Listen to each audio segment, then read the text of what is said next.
Olá família, bem-vindos ao meu canal. Eu sou a Carolina Luacuti, eu me conheço como Angolana Luacuti nas redes sociais.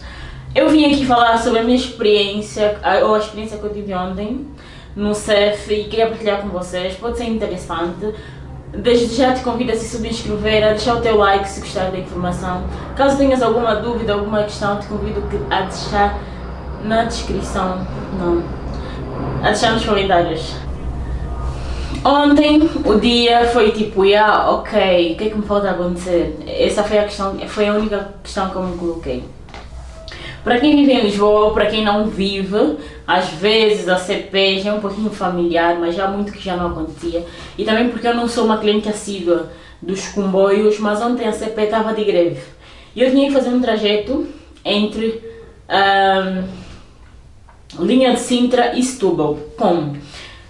Todos os serviços públicos, e não só, hoje têm que ser pré-agendados, que é para a gente poder beneficiar deles. Vou-te bater!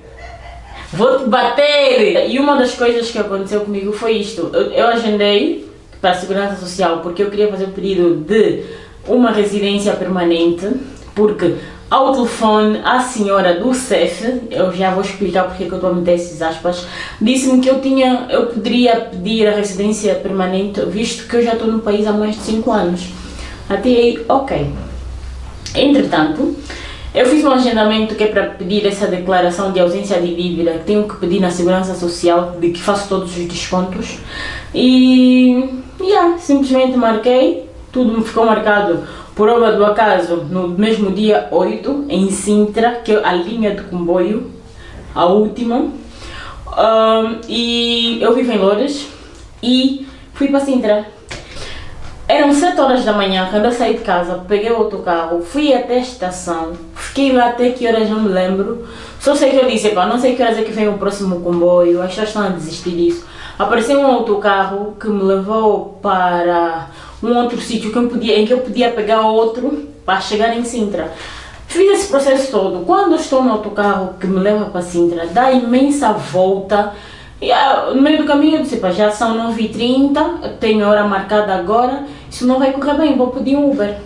Desço do autocarro, peço Uber, estava-me a aparecer 22 euros e tal, 23 euros e tal, eu disse, estou feita. Mas como precisava, não hesitei e pedi. Chamei o Uber, levou-me para Sintra, fui à Segurança Social. Não consegui tratar o tipo de documento que eu tinha, porque a senhora lá informou-me que eu não podia pedir aquilo lá, tinha que ser no meu centro de saúde. Olha, foi um misto de informação que eu fiquei meio perdida, eu tipo, what? Eu tive o telefone com as vossas colegas, uma que me disse que, olha, nós não podemos te fazer, se quiserem que eu fale sobre isso, digam nos comentários, eu vou perguntar de forma individual, porque até a cabeça dói, vou responder, não vou perguntar de forma individual, que é para, enfim, só sei que essas senhoras passam essas prestadoras de serviço públicos e não só, muitas vezes até são privadas, passam um tipo de informação e não há coerência entre elas, porque um te fala, te diz isso, outro te diz isso e depois tu ficas baralhada e não sabes muito bem a que servir. Então, eu pedi uma declaração que ela podia se emitir lá, eu disse à senhora, dê-me algum documento daqui, alguma coisa que diga, alguma coisa que prova alguma coisa que eu tenho aqui na Segurança Social, eu que fiz só que faço desconto, tem algum tipo de papel que eu possa levar? Ela disse que sim, que tem esse, lá deu-me o papel que eu tinha que levar. Saio, comboio não há, ando até a próxima estação a pé, para pegar o autocarro, que também dá tipo, não sei se faz 1h30 de autocarro, todo lotado, esqueceu-se do distanciamento social, enfim, as pessoas queriam ir para os seus destinos e o que se verificou ontem foi isto, enchente para todo lado. Apanhei o comboio apanhei o autocarro até Cacém. Em Cacém também tudo super lotado de gente, autocarro, toda a gente a correr para tudo que é autocarro, toda a gente a correr para tudo que é transporte, eu disse, não dá. Já eram quase 12h30, eu ainda estava em Lisboa e eu precisava de ir para Setúbal, eu disse, isso não vai correr bem. E eu tinha que pegar o comboio que me leva para Setúbal numa outra estação. Lá chamei o Uber outra vez, paguei 3 euros e tal, 13 euros e tal. E chamei o Uber, cheguei Cheguei na estação, eu a entrar pro comboio, eu disse, meu Deus, meu telefone. O meu telefone perdeu carga, perdeu carga, eu disse, eu não posso ficar sem carga. Quando o Uber chegou, pedi-lhe que é para meter a carregar o telefone de um computador no carro dele. E saí do carro como se fosse nada. Mas entretanto, encontrei uma moça, expliquei a situação e perguntei se eu podia fazer uma chamada para mim, porque deixei o meu telefone no carro do Uber. Entretanto, a moça deu-me, liguei para o Uber veio, agradeci-lhe, dei-lhe aqui uma recompensa básica, fui embora, chego em Setúbal, às 1h49 para aí, e eu tinha a marcação por ser às 2h. Eu disse, onde é que é? Ponho no GPS, aparece-me 9% de carga, eu disse, isso não vai me aguentar. E era 13 minutos a pé até lá, eu disse, mais fácil, chamo um Uber. Mais 3 euros e tal, chamei o Uber, me levou no destino. Posto lá, foi assim um desastre, pensa num desastre. Havia um moço moçambicano que estava a ser atendido e ao que eu percebi, ele queria mandar vir as filhas para aqui, mas ele não tinha autorização da mulher, e estavam ali complicar, e ele estava a tentar explicar que assim, eu antes de vir para aqui liguei para me orientar, a senhora me disse isso, exatamente o que aconteceu comigo. Eu já estou em Portugal desde 2013 e legalmente estou aqui desde 2014, então já tenho mais 5 anos de residência. Mas Carolina, por que tu não pedes a nacionalidade em vez de estar a recorrer para uma residência permanente? Isso é uma outra conversa e eu vou fazer um vídeo específico a falar sobre isso. Mas eu queria pedir este documento, a residência permanente. A senhora me disse, olha, para esse caso, tu consegues, eu disse, quais são os documentos? Está no portal do CEF.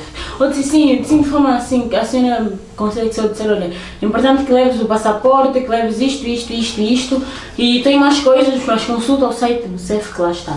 É o artigo 80. Eu disse, está bem, vou lá no artigo 80 e vejo quais são os documentos e arranjo todos os documentos que me pedem no artigo 80.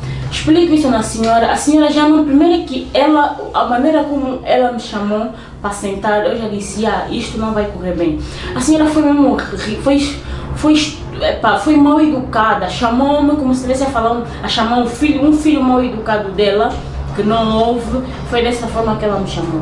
Para sentar, eu quando sentei já disse na minha cabeça, isto não vai prestar hoje, não vai correr bem, como muitas das vezes não correu, como também houve vezes que vou te falar, até dava vontade de beijar a pessoa que está a te atender. Porque mesmo não conseguindo tratar o que tu foste tratar, a educação, a forma como a pessoa que está a te atender te presta o serviço, diz muito sobre o serviço em si, né? Enfim. Lá sentei, expliquei na moça, ela disse, mas você não pode pedir isto, você é estudante e não sei o quê. Você tem que entrar primeiro com o processo, não sei o quê, isso não é feito aqui. Eu disse sim, ok, mas eu antes de fazer isso, eu liguei para o CEF. Não, você não ligou para o CEF. Você não ligou para o CEF? Eu estou a dizer que liguei, tanto é que foi no dia que eu consegui a marcação para aqui, por isso é que eu estou aqui marcada. E ela não parava de gritar, não parava de falar mais alto, eu tentava me explicar. E quando eu percebi que ela estava a ser mesmo muito mal educada, eu disse, assim fica difícil ter um diálogo com a senhora, eu não estou a faltar com respeito, estou a conversar consigo, tu não estás a mostrar, não estás a ser flexível, não estás a ser flexível? E cala já, ia me mandar calar a boca. Eu disse, não, estamos aonde então? A senhora não te estou a destratar, porque a senhora está a fazer isso comigo? Foi mesmo boa estúpida comigo, mas pronto, olha, eu percebi, não gostei do CEF de Setúbal, não voltaria, não recomendo, mas se tiver que seja, é a vida. Só sei que não me estão a fazer um favor, estão a prestar um serviço e ganham por aquilo. E pessoas que não estão dispostas a trabalhar com imigrantes ou a trabalhar nesses centros a prestar esse tipo de trabalho, não deveriam ir. Aquelas senhoras de uma ponta a outra, todas foram mal educadas, todas. Até na área do pagamento a senhora já estava a se mostrar. Olha, querem todas se defender uma com as outras, do tipo, vou defender a minha colega, e às vezes sem necessidade. E quando eu estava até a tentar conversar com a senhora, eu disse, senhora, eu só estou a tentar conversar contigo, eu não estou a dizer que estás errada, porque você que trabalha aqui. Só estou a dizer que o que eu tenho como informação, supostamente também recebi de vocês. Não foi das mais certas, ok. A senhora já me disse que eu não posso tratar, mas posso tratar a residência normal, como estudante? Sim, podes. Mas falta o documento de não sei o quê. Eu disse, estás a ver, eu sempre lhe trouxe esses documentos, mas eu sabia para o que vinha, que era para tratar o estatuto de estudante, e sou trabalhadora estudante, então é para tratar também o estatuto de estudante com autorização a trabalhar. Eu sabia para o que então levava, porque eram essas orientações, tal como recebi as orientações para tratar o estatuto de estudante e trabalhadora, recebi também, vi na intenção de tratar o processo para ser residência permanente, de residência permanente. Agora a senhora está a me dizer que eu não posso. Eu compreendo, ok, não posso mudar isso, mas essa informação eu recebi do CEF, liguei para o CEF, mas aquilo é um serviço terceirizado, não tem nada a ver com o CEF, aquelas não entendem de nada e ficam a dizer. Eu disse, moça, eu não tenho que saber isto, isso é um problema interno de vocês. Olha, parece que lhe ofendi. Prometendo, você não quer saber? Então pronto, e não sei o que, olha. Eu disse, olha, é difícil a gente ter um diálogo. Eu quase lhe ofendi, mas lhe ofendi no sentido que tu não estás preparada para a gente conversar. Porque há pessoas que não sabem para aquilo que vão, não sabem fazer, estão tão automáticas, trabalham num mecanismo de formatação que não se abrem para outras coisas. Não se abrem para outras coisas. Enfim, eu compreendo, eu aceito, e tanto é que aceitei e estou aqui. Não consegui tratar aquilo que eu queria, faltaram documentos, tenho 10 dias para apresentar, se não, perdes, tens que fazer marcação, e que eu vou ter que apresentar esses documentos no prazo de 10 dias. Caso contrário, eu perco o agendamento e tenho que reagendar outra vez, e que nem é uma vaga possível, só é feita ao telefone, porque eles agora já não te remarcam no posto. Imagina que tu vais para o CEF e tentas falta documentos, eles automaticamente te reagendavam para uma data próxima. Eles já não têm essa autonomia. Tu tens que ligar, tu perdes aquela reserva, tem que ser tu a ligar de novo e a pedir um agendamento para resolver a situação. Hoje está tudo muito mais complicado, não sei se vai acabar ou se vai mudar. Hoje é dia 9 de agosto Hoje é dia 9 de junho e a verdade é que o CEF já não faz marcações presenciais, tem que ser tudo via telefone. E já nem reagendam como faziam antes. O máximo que fazem é te dar um prazo de 10 dias que está previsto supostamente na lei, ainda não confirmei essa informação. No prazo de 10 dias, que é para tu apresentar os documentos em falta. Foi o que aconteceu comigo, não consegui tratar, aconteceram tudo o que aconteceu, o CEP em greve, o telefone ficou no carro, fiquei sem carga e tinha um exame para fazer às 18h30 em Lisboa. Primeiro é que o CEF é uma situação que te suga como imigrante. Quando estás próximo de ir para o CEF, tu pensas sempre na negatividade, fogo. Alguma coisa não vai correr bem, porque infelizmente nem sempre corre bem, na maioria das vezes não corre bem. Está sempre a faltar uma coisa, porque eu acho que a informação no próprio CEF internamente acho que está muitos problemas ali por se resolver. Internamente a informação não é concisa, não é única, cada uma diz uma coisa, cada lugar dizem uma coisa, uns são mais flexíveis que os outros, é muito complicado, porque eu conheço pessoas com as mesmas situações do que eu, a eles pediram mais, a outros pediram menos. Não sei se depois varia muito com a atenção de cada funcionário que está à sua frente ou o quê, mas só sei que o CEF não é coerente. Aquilo que a gente vê nos sites, aquilo que a gente vai deduzir, quando vamos ao atendimento, também não se verifica. Também às vezes já fiquei na triagem, a senhora da triagem te diz, os documentos são esses, os documentos são aqueles. Este aqui não precisas, este daqui eu preciso. Ela te faz a junção de todos os documentos que tu precisas para entregar na pessoa que vai atender e vai tratar do processo. Tu chegas na triagem, a senhora seleciona os documentos que precisas de entregar, tudo bem. Quando vais para ser atendido, a senhora diz, mas aqui falta documento. E tu dizes, mas foi o teu colega na triagem que selecionou esses? Não está bom, falta isto. E até tu tens às vezes, mas tem aqui. Ou tens porque alguém te disse que precisas, ou tens porque foste pesquisar em algum lado e estava lá escrito que precisavas, ou intuitivamente deduziste que precisas, ou então também até és do nível mais elevado, vais ver a lei da imigração e vais ao CEF, ao site antes verificar uma coisa ou outra e vais munido desses todos os documentos. E aí a senhora que está a te tratar o documento começa a te pedir os documentos que a moça da triagem, a moça, a senhora, a menina, cada um entende como quiser, e como achar respeitoso da minha parte, falo isso com muita consideração, tratar e de tirar os documentos todos que foram negados pela colega dela.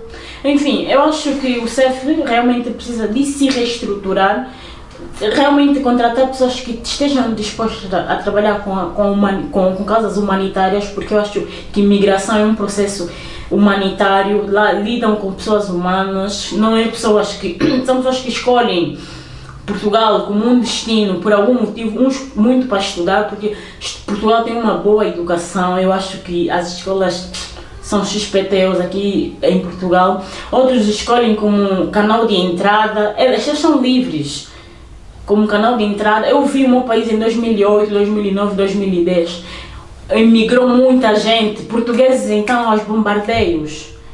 Porque estava bom, estava no momento, as pessoas estavam à procura de melhores condições de vida, é legítimo que o façam e o fizeram. Aquilo hoje não está bom, milhares de pessoas saíram e foram para outros lugares. Mas se um dia decidiram sair dos seus países, é porque aqui onde estavam não estavam bem. Por algum motivo, nem toda a gente imigra por fome, nem toda a gente imigra porque está a passar alguma necessidade, outros imigram por perseguição política, outros por fome, outros mesmo por estudo, outros porque estão fartos de viver, querem sair daquela vida da rotina que vivem, querem ter outras experiências. Hoje fala-se muito do turismo de guerra. Antes se falássemos de turismo de guerra 5, 10 anos atrás, era quem falasse ia ser bombardeado. Hoje é um turismo. Hoje as pessoas querem entender a guerra de um modo clássico.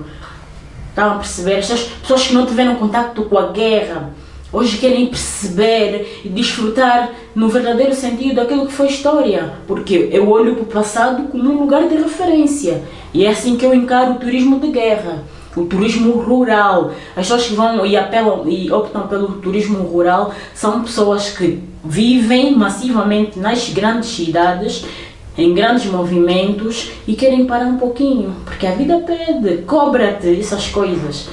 Então, tanto como quem está no mundo rural também precisa da cidade, da vida agitada, para ter uma percepção melhor do mundo, como também o contrário acontece. Então, tudo para dizer o seguinte, como gosto sempre de fechar os meus vídeos com as minhas opiniões, com os meus conselhos.